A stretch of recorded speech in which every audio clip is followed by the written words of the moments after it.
Abidjan, une ville qui ne dort jamais. Mais quand la nuit tombe et que les lumières s'éteignent peu à peu, certains secrets se réveillent.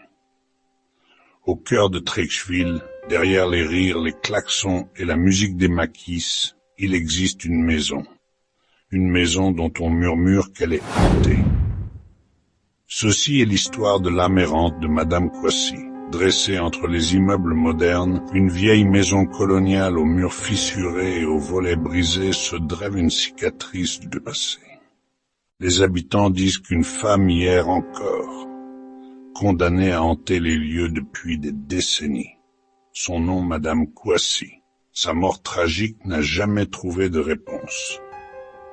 Cette nuit-là, Adama, jeune gardien de nuit dans l'immeuble voisin, remarque une lumière étrange au premier étage de la maison. Il s'approche, le souffle court, le cœur battant, et à travers la grille rouillée, il aperçoit une silhouette, une femme pâle, translucide, flottant dans l'obscurité. Ses mains glissaient le long des murs comme si elle cherchait désespérément quelque chose. Puis soudain, elle se tourna. Un visage se dessina empreint d'une immense tristesse. Ses yeux vides plongèrent dans ceux d'Adama. Il n'y vit ni colère ni menace, mais une douleur infinie. Alors, dans un souffle glacial porté par le vent, un seul mot résonna. Pardon.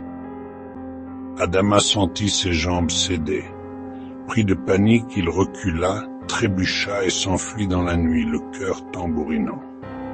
Mais ce mot « pardon » résonnait encore et encore dans sa tête. Les jours suivants, Adama ne trouva pas le sommeil. Pourquoi un fantôme lui demanderait pardon?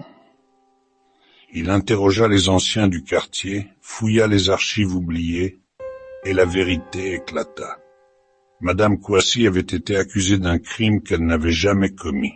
Injustement salie, condamnée par le silence, elle était morte avec ce fardeau.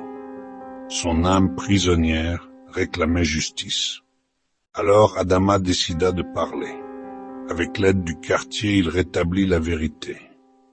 Quelques semaines plus tard, une cérémonie fut organisée pour laver son nom et honorer sa mémoire. Ce soir-là, Adama retourna devant la vieille maison. Plus de lueurs étranges, plus de murmures glacés. La bâtisse semblait paisible, baignée par la lumière douce de la lune. L'âme de Madame Kouassi avait enfin trouvé le repos. Mais Adama n'oublierait jamais cette nuit où, au cœur vibrant d'Abidjan, il avait croisé un fantôme. Une nuit où il avait compris que tant que la vérité reste enterrée, les âmes, elles, ne reposent jamais.